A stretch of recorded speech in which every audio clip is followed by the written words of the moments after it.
I am writing this under an appreciable mental strain, since by tonight I shall be no more.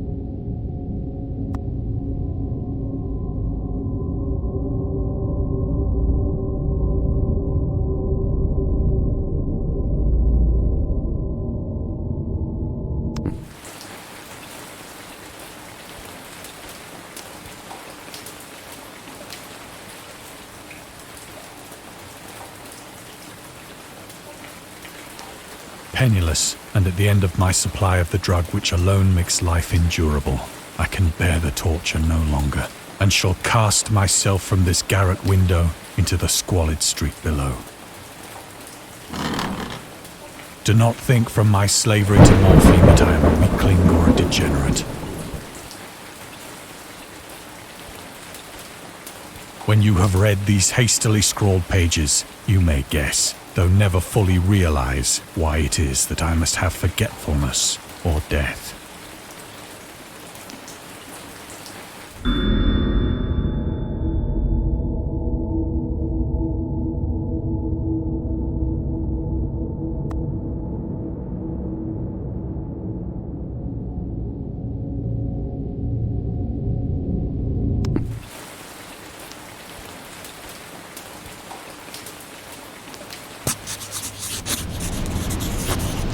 It was in one of the most open and least frequented parts of the broad Pacific that the packet of which I was supercargo fell a victim to the German sea raider.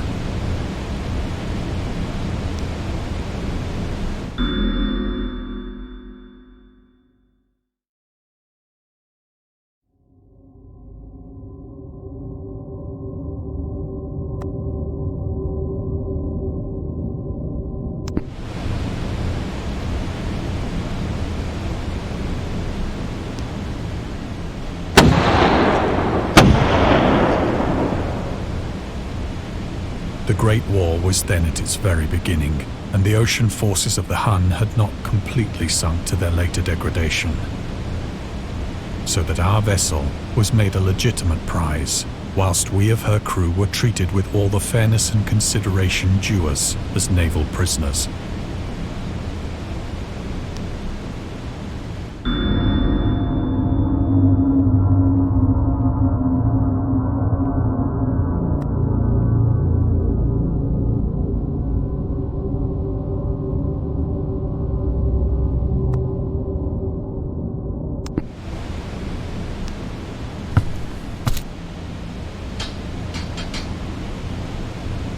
So liberal, indeed, was the discipline of our captors, that 5 days after we were taken, I managed to escape alone, in a small boat, with water and provisions for a good length of time.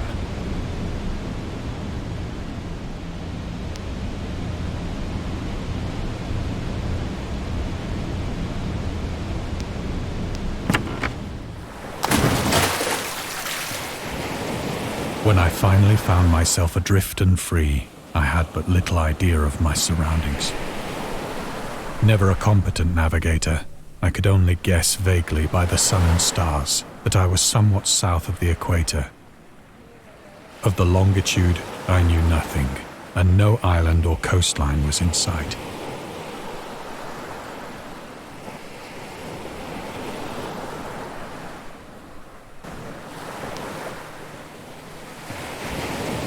The weather kept fair, and for uncounted days I drifted aimlessly beneath the scorching sun, waiting either for some passing ship or to be cast on the shores of some habitable land.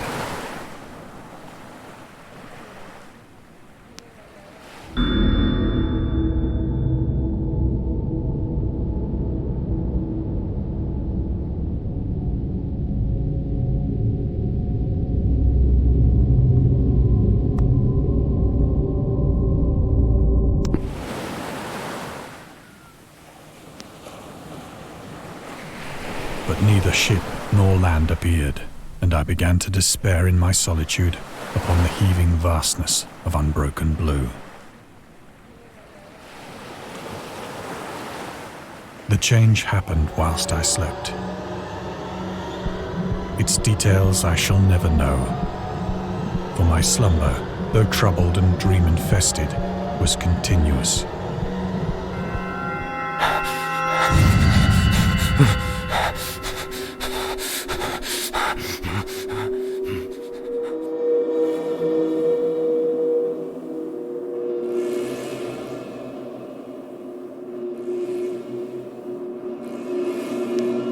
When at last I awoke, it was to discover myself half sucked into a slimy expanse of hellish black mire, which extended about me in monotonous undulations as far as I could see, and in which my boat lay grounded some distance away.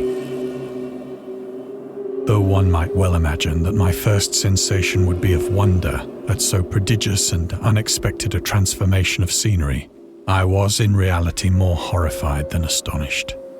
For there was in the air and in the rotting soil a sinister quality which chilled me to the very core. The region was putrid with the carcasses of decaying fish and of other less describable things which I saw protruding from the nasty mud of the unending plain. Perhaps I should not hope to convey in mere words the unutterable hideousness that can dwell in absolute silence and barren immensity. There was nothing within hearing and nothing in sight save a vast reach of black slime, yet the very completeness of the stillness and the homogeneity of the landscape oppressed me with a nauseating fear. The sun was blazing down from a sky which seemed to me almost black in its cloudless cruelty, as though reflecting the inky marsh beneath my feet.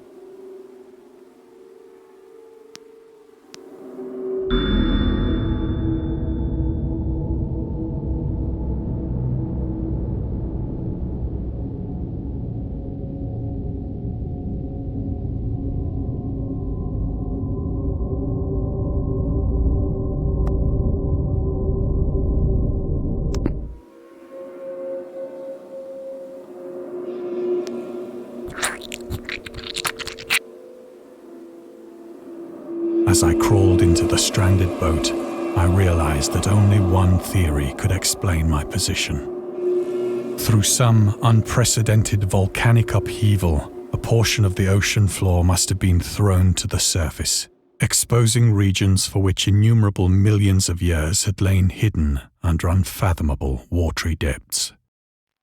So great was the extent of the new land which had risen beneath me, that I could not detect the faintest noise of the surging ocean, straining my ears as I might. Nor were there any seafowl to prey upon the dead things.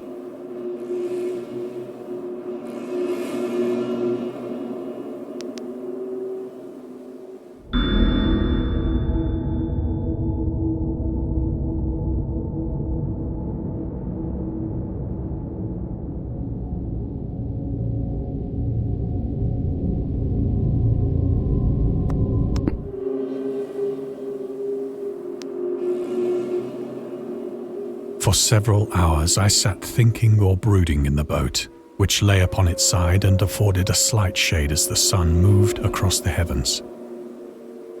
As the day progressed, the ground lost some of its stickiness and seemed likely to dry sufficiently for traveling purposes in a short time. That night I slept but little, and the next day I made for myself a pack containing food and water, preparatory to an overland journey in search of the vanished sea and possible rescue.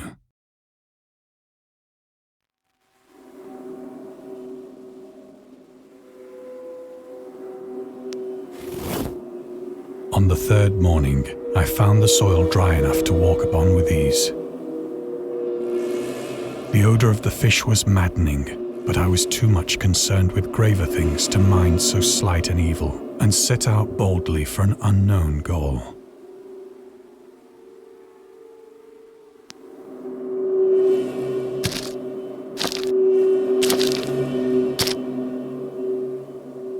All day I forged steadily westward, guided by a faraway hummock which rose higher than any other elevation on the rolling desert.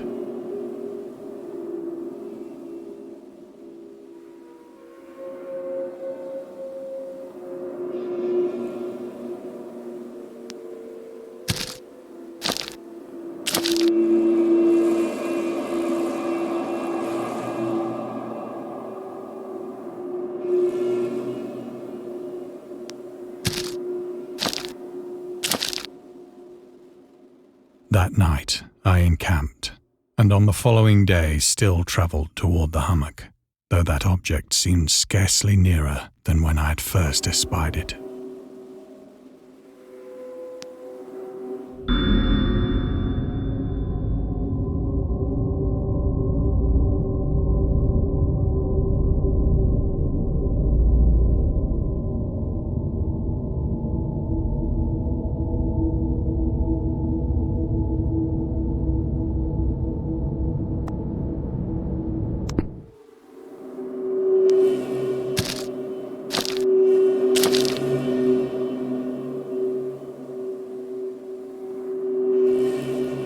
By the fourth evening, I attained the base of the mound, which turned out to be much higher than it had appeared from a distance. An intervening valley setting it out in sharper relief from the general surface. Too weary to ascend, I slept in the shadow of the hill. I know not why my dreams were so wild that night, but ere the waning and fantastically gibbous moon had risen far above the eastern plain, I was awake in a cold perspiration, determined to sleep no more. Such visions as I had experienced were too much for me to endure again, and in the glow of the moon I saw how unwise I had been to travel by day. Without the glare of the parching sun, my journey would have cost me less energy. Indeed, I now felt quite able to perform the ascent which had deterred me at sunset. Picking up my pack, I started for the crest of the eminence.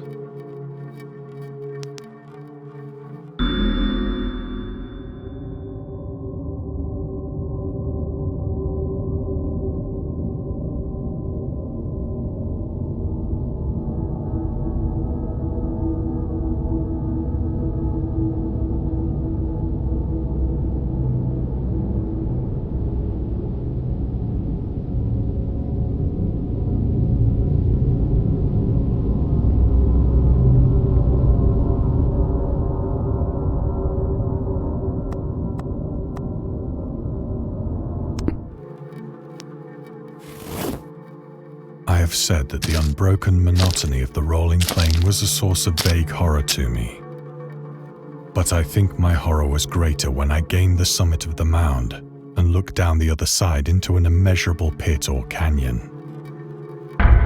whose black recesses the moon had not yet soared high enough to illumine. I felt myself on the edge of the world, peering over the rim into a fathomless chaos of eternal night. Through my terror ran curious reminiscences of Paradise Lost and of Satan's hideous climb through the unfashioned realms of darkness. As the moon climbed higher in the sky, I began to see that the slopes of the valley were not quite so perpendicular as I had imagined.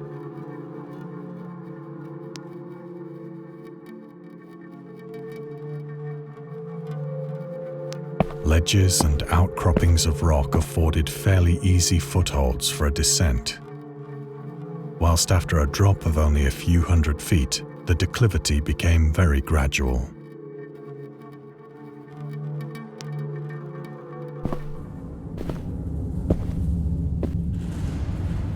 Urged on by an impulse which I cannot definitely analyze, I scrambled with difficulty down the rocks and stood on the gentler slope beneath, gazing into the Stygian deeps where no light had yet penetrated. All at once, my attention was captured by a vast and singular object on the opposite slope, which rose steeply about 100 yards ahead of me. An object that gleamed whitely in the newly bestowed rays of the ascending moon.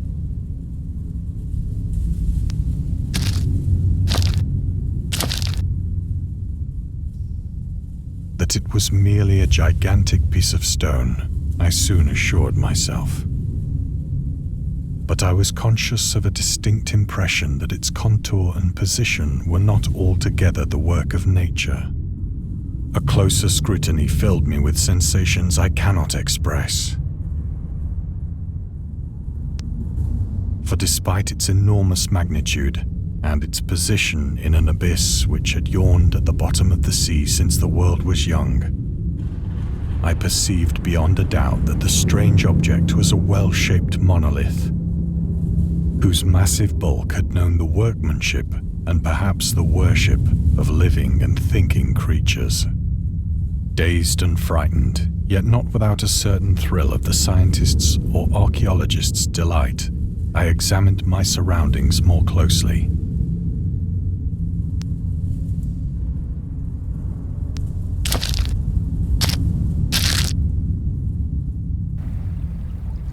The moon, now near the zenith, shone weirdly and vividly above the towering steeps that hemmed in the chasm, and revealed the fact that a far-flung body of water flowed at the bottom, winding out of sight in both directions and almost lapping my feet as I stood on the slope. Across the chasm, the wavelets washed the base of the Cyclopean monolith, on whose surface I could now trace both inscriptions and crude sculptures.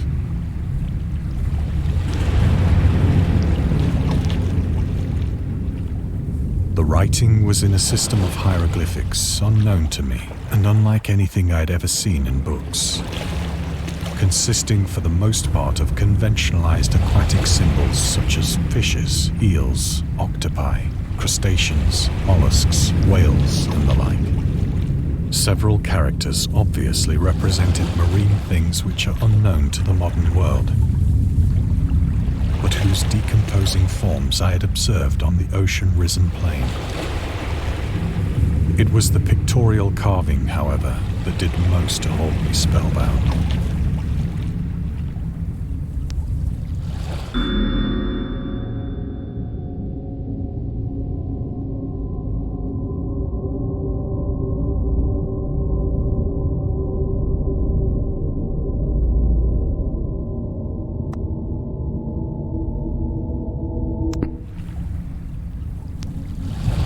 Visible across the intervening water on account of their enormous size were an array of bas-reliefs whose subjects would have excited the envy of a Doré. I think that these things were supposed to depict men, at least a certain sort of men, though the creatures were shown disporting like fishes in the waters of some marine grotto, or paying homage at some monolithic shrine which appeared to be under the waves as well. Of their faces and forms I dare not speak in detail, for the mere remembrance makes me grow faint. Grotesque beyond the imagination of a Poe or a Bulwer, they were damnably human in general outline, despite webbed hands and feet, shockingly wide and flabby lips, glassy, bulging eyes, and other features less pleasant to recall. Curiously enough, they seem to have been chiseled badly out of proportion with their scenic background. For one of the creatures was shown in the act of killing a whale, represented as but little larger than himself. I remarked, as I say, their grotesqueness and strange size, but in a moment decided that they were merely the imaginary gods of some primitive fishing or seafaring tribe. Some tribe whose last descendant had perished eras before the first ancestor of the Piltdown or Neanderthal man was born.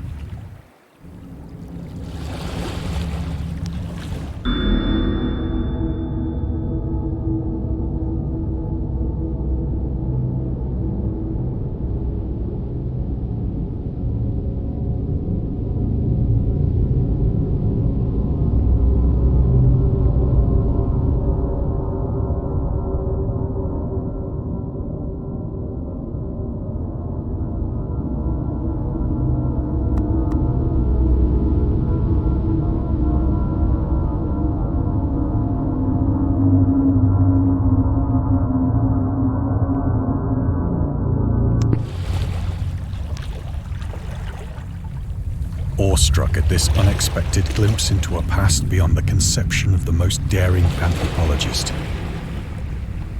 I stood musing whilst the moon cast queer reflections on the silent channel before me. Then, suddenly, I saw it. With only a slight churning to mark its rise to the surface, the thing slid into view above the dark waters. Loathsome, it darted like a stupendous monster of nightmares to the monolith, about which it flung its gigantic scaly arms, while it bowed its hideous head and gave vent to certain measured sounds. I think I went mad then. Of my frantic ascent of the slope and cliff, and of my delirious journey back to the stranded boat, I remember little.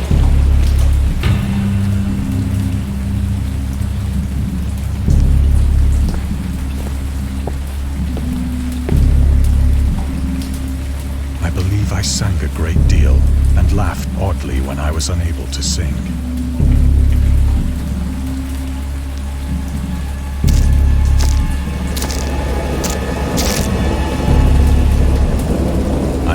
Distinct recollections of a great storm sometime after I reached the boat. At any rate, I know that I heard pearls of thunder and other tones which nature utters only in her wildest moods.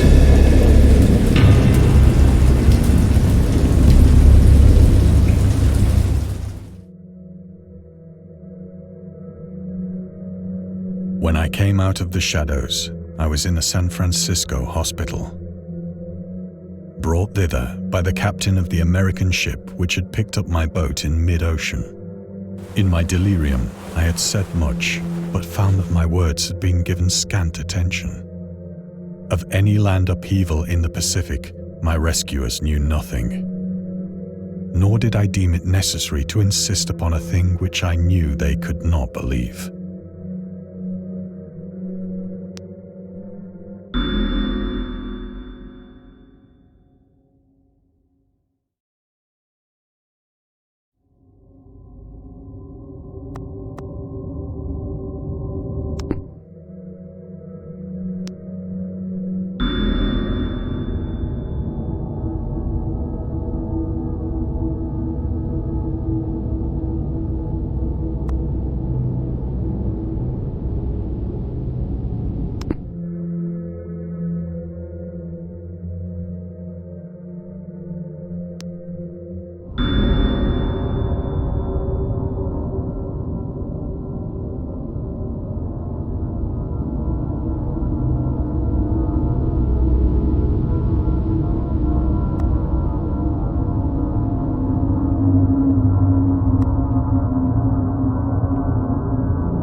Once I sought out a celebrated ethnologist and amused him with peculiar questions regarding the ancient Philistine legend of Dagon, the fish god.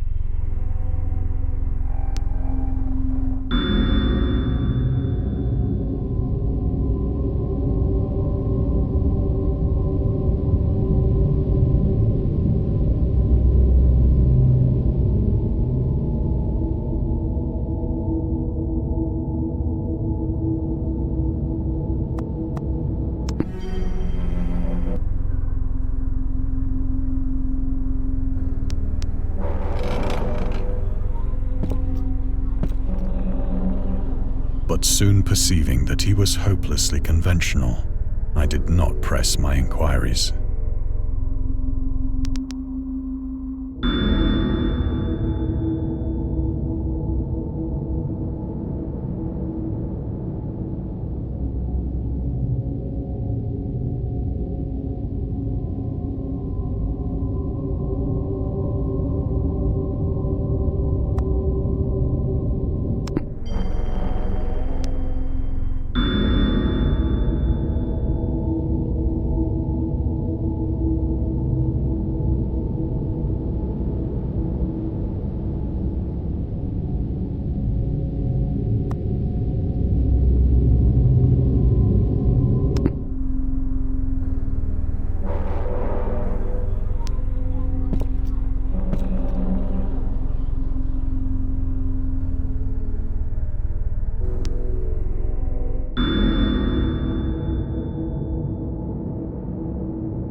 it's at night, especially when the moon is gibbous and waning, that I see the thing.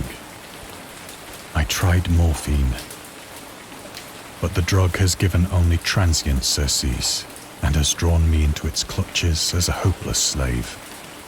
So now I am to end it all, having written a full account for the information or the contemptuous amusement of my fellow men.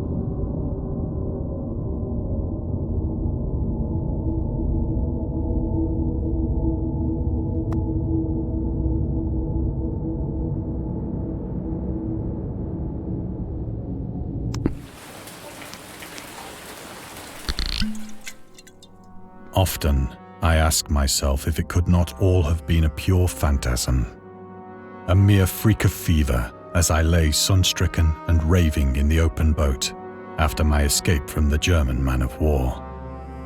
This I ask myself, but ever does there come before me a hideously vivid vision in reply. I cannot think of the deep sea without shuddering at the nameless things that may at this very moment be crawling and floundering on its slimy bed, worshipping their ancient stone idols and carving their own detestable likenesses on submarine obelisks of water-soaked granite. I dream of a day when they may rise above the billows to drag down into their reeking talons the remnants of puny, war-exhausted mankind. Of a day when the land shall sink and the dark ocean shall ascend amidst universal pandemonium.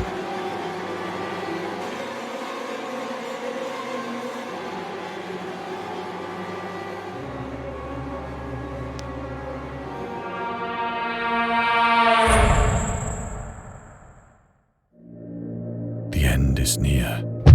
I hear a noise at the door, as of some immense slippery body lumbering against it.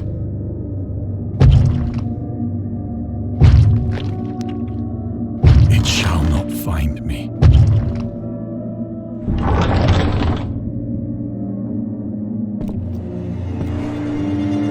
God, that hand!